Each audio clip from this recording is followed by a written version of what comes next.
Oi, alunos, tudo bem? Vamos para a segunda e última aula de Revolução Inglesa. Vamos para iniciar, fazer uma breve revisão da última aula, onde nós iniciamos, a monarquia absolutista inglesa. Então, eu vou fazer a revisão através das indicações de filmes e séries que eu passei. Então, começamos falando da Guerra das Duas Rosas, onde fizemos uma comparação de que com a série Game of Thrones, de que teria alguma relação ali. Depois, falei do filme A Outra, que seria a origem da Rainha Elizabeth, Então, o caso do pai dela, Henrique VIII, com Ana Bolena.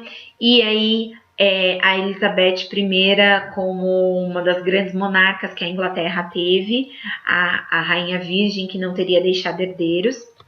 E, por fim, como ela não deixou herdeiros, toda a disputa ali que acaba mudando de dinastia, da dinastia Tudor para a dinastia Stuart, que é tratada nessa série que tem no Netflix. E aí, dito isso, vamos continuar com essa monarquia absolutista inglesa, até a gente chegar e começar a entender um pouquinho do que foi o processo da Revolução Inglesa em si. Então, para começar, nós temos o absolutismo de direito nesse século XVII, que é aquele absolutismo que justifica o poder do rei dentro de um poder divino e que legalmente isso está garantido. Esse amplo poder para o rei, ele se choca um pouco com o parlamento inglês, Porque o parlamento inglês ele é formado pelos gentry, lembram os homens bons, os gentlemen, que eram, enfim, donos de terra e tudo mais, e da burguesia. E nesse momento, aonde eu tenho a coroa tentando cada vez mais reafirmar mais o seu poder em detrimento do parlamento, faz com que essa classe, que antes era amiga do rei, comece a não gostar muito, que é o que a gente conversou e falou no antigo regime. Outra coisa que é interessante falar é que o absolutismo inglês, ele em 1215, ele começa já com um documento chamado Magna Carta, que é um documento que já vai tentar limitar o poder desse rei. Então, ele vai fixar o que é direito e dever do rei, como que vai ser julgamento ou insurreição. Então, já é uma carta que mostra que o parlamento inglês, ou enfim, que as instâncias inglesas, elas não são, ou desde o começo tentam não ser tão dependentes e, na verdade, submissas ao poder do rei, E aí, o que vai acontecer nesse cenário? Uma quebra religiosa também.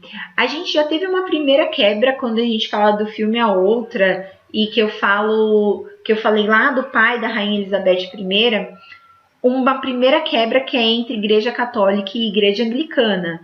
Então, antes eu tinha o poder todo centralizado na mão do rei e em comunhão com a Igreja Católica. E aí o rei rompe com isso, então ele rompe, se separa da Catarina de Aragão, rompe com a Igreja Católica para casar com a Ana Bolena e cria uma nova vertente, que é a Igreja Anglicana, que mantém muitos dos ritos católicos, mas tem no monarca o seu líder supremo religioso também. E aí o que vai acontecer? Uma vertente da religião anglicana, a presbiteriana, os puritanos. Qual que é a diferença? A diferença é que o líder dos presbiterianos vai ser escolhido entre eles, entre a sua comunidade, principalmente entre os anciãos, aquelas pessoas mais antigas.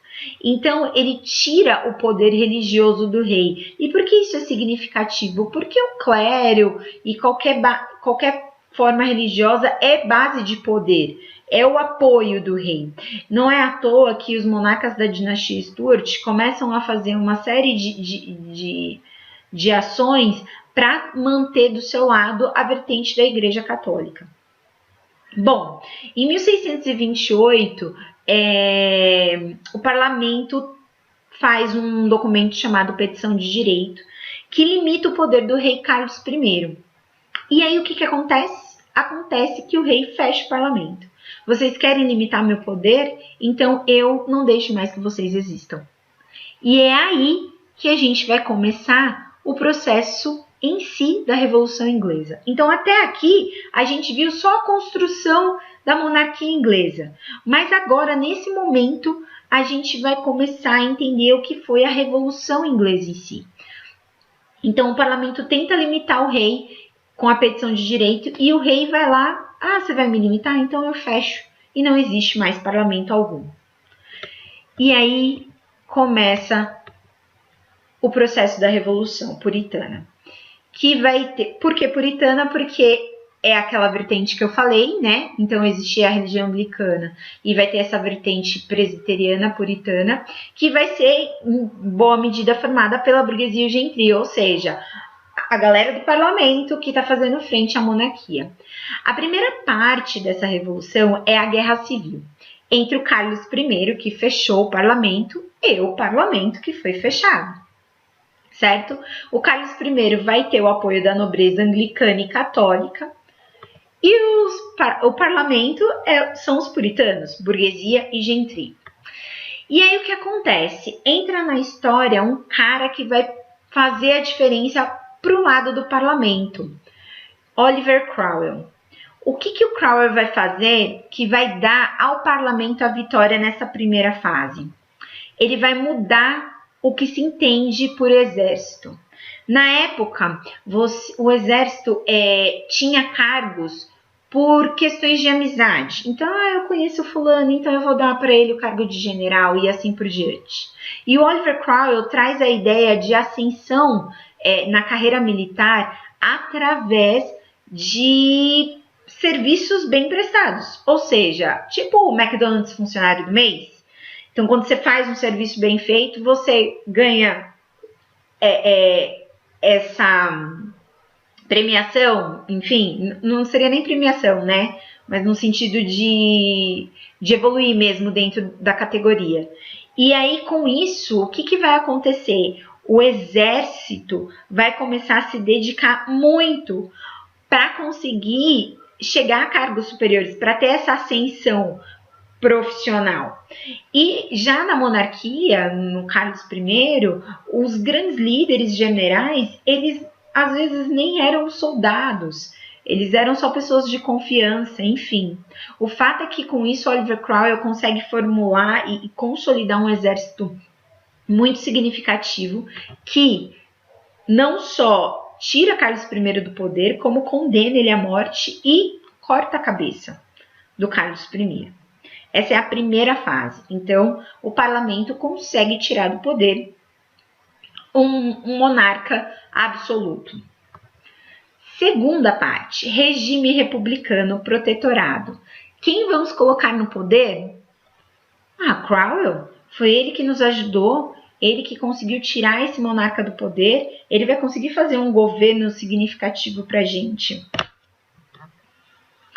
Bom, o que Cromwell faz? Ele vai formar a comunidade britânica, ou seja, a Irlanda, a Escócia, Inglaterra, hoje o que nós conhecemos como Reino Unido. Ele vai criar um decreto, que é o decreto do ato de navegação, aonde só vai ser permitido à Inglaterra navegar por algumas regiões, principalmente do hemisfério norte do oceano. Nossa, mas como eles vão ter controle disso? Então, eles têm muitas relações com corsários. O filme Piratas do Caribe, ele é ficcional, mas a relação que os piratas tinham com a realeza é real. Eles ajudavam, mercenários, né, em troca de dinheiro e de riquezas, eles ajudavam a eles manterem esse controle. E, com isso, a guerra contra os holandeses.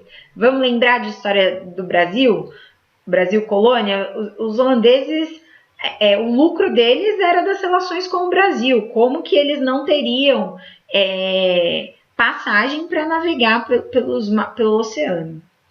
E por fim, o Cromwell vai se auto-intitular Lorde Protetor, supremo, vitalício, para sempre, só sai do poder quando ele morrer. Olha que louco, república ditatorial, o nome já diz. como uma república pode ser ditatorial. Como um cara que ajudou o parlamento a vencer para que o parlamento voltasse a ter voz e vez, transforma todo o governo numa república ditatorial, num controle supremo para ele. É aí que nós chegamos na terceira fase, restauração monárquica. Isso mesmo, vamos restaurar a monarquia. Como assim? Melhor ter um monarca que faça o que o parlamento quer do que um líder que acredita que pode fazer o que quiser porque ele tem a força suprema de tudo. Quando Cromwell morre e o seu filho assume, em menos de 8 meses, após 8 meses, ele é deposto por chefes militares que estão vinculados ao parlamento. Então, eles preferem voltar a ter um monarca, criando um vínculo e uma relação bem estabelecida com o monarca, do que permanecer nas mãos do Cromwell e de seu filho. E aí, eles convidam Carlos II, isso mesmo, o filho do Carlos I, da linhagem lá do Carlos I, a assumir o trono sob o domínio político do parlamento. Como assim, minha gente? É isso mesmo que vai acontecer. O Carlos II vai aceitar. Antes me juntar às pessoas que mataram e decapitaram o meu pai, do que ficar pobrinho e não ter status, nem dinheiro, nem terras, nem nada. Então, o acordo do parlamento e do Carlos II é o seguinte: você é o rei, você fica com essa parte, com a monarquia, mas quem governa somos nós, o parlamento. Quem manda é a gente. E você fica lá naquela posição para que nenhum outro pior do que você permaneça lá. E aí, eu não tinha nada e vou virar rei? Prefiro virar rei. Certo? E é aí que volta a dinastia Stuart ao poder. Carlos II segue muito bem o que o parlamento combinou. Já Jaime II não. Jaime II já começa a pôr as manguinhas de fora e tentar limitar o poder do parlamento. E é aí que a gente chega na quarta parte da Revolução, a Revolução Gloriosa.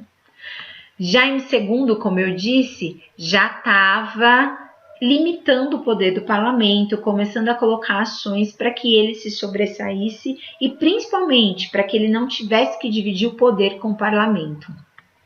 É aí que o parlamento encontra o Guilherme de Orange. Quem é o Guilherme de Orange? Somente o genro de Jaime II.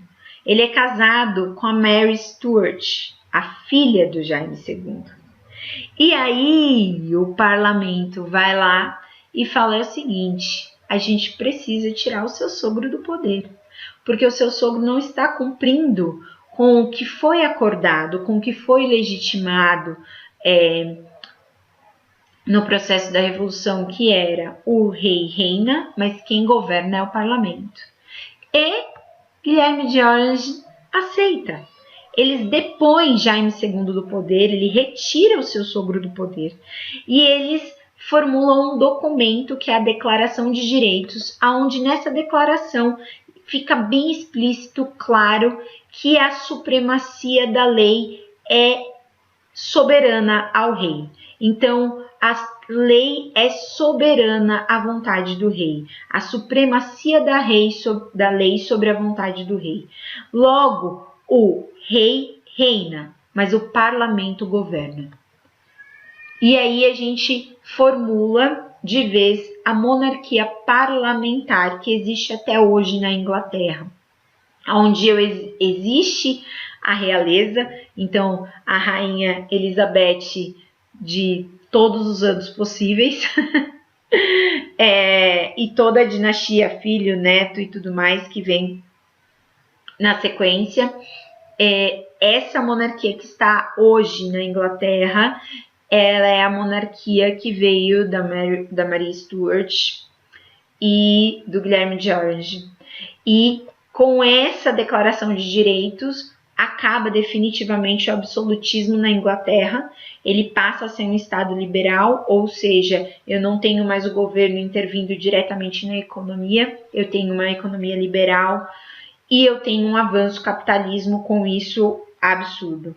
E a Declaração de Direito ela é muito importante porque ela é o documento que regulariza toda essa situação. Então, hoje você tem uma lei que impede qualquer monarca na Inglaterra de ser mais do que ele efetivamente é. Tem uma série fantástica no Netflix que eu não consegui dar sequência. Eu assisti a primeira e parte da segunda temporada. Eu acho que já está na terceira, que é The Crown, que mostra o início do governo dessa rainha que está lá, da rainha Elizabeth. Então mostra o início dela quando ela emerge ao poder, porque ela não seria direta da sucessão, né? Não seria a herdeira direta. E vai mostrando o que é ser um monarca na Inglaterra. O que é muito louco, porque a gente acredita que ser rei você pode tudo. E a única coisa que ela não pode é fazer o que ela quer. É muito, muito louca essa relação. É uma série belíssima, não sei nem por que eu não coloquei a indicação aqui, mas acho que muitos já conhecem, The Crown. E o fórum de hoje é justamente falar da corte da família real inglesa. Então, colocar imagens ou curiosidades ou notícias ou mesmo a sua opinião da relação que os ingleses têm com essa monarquia, que foi essa dinastia que auxiliou e trabalhou favoravelmente, vamos dizer assim, a que o parlamento se sobressaísse decisivamente e acabasse definitivamente com o absolutismo, né? Não a monarquia, mas o absolutismo dela. Eu espero que vocês tenham entendido. Qualquer dúvida, deixe no post dessa aula, né? Das aulas dessa semana. E eu fico à disposição. Semana que vem vamos iniciar a introduzir Revolução Francesa. É isso. Até a semana que vem. Tchau!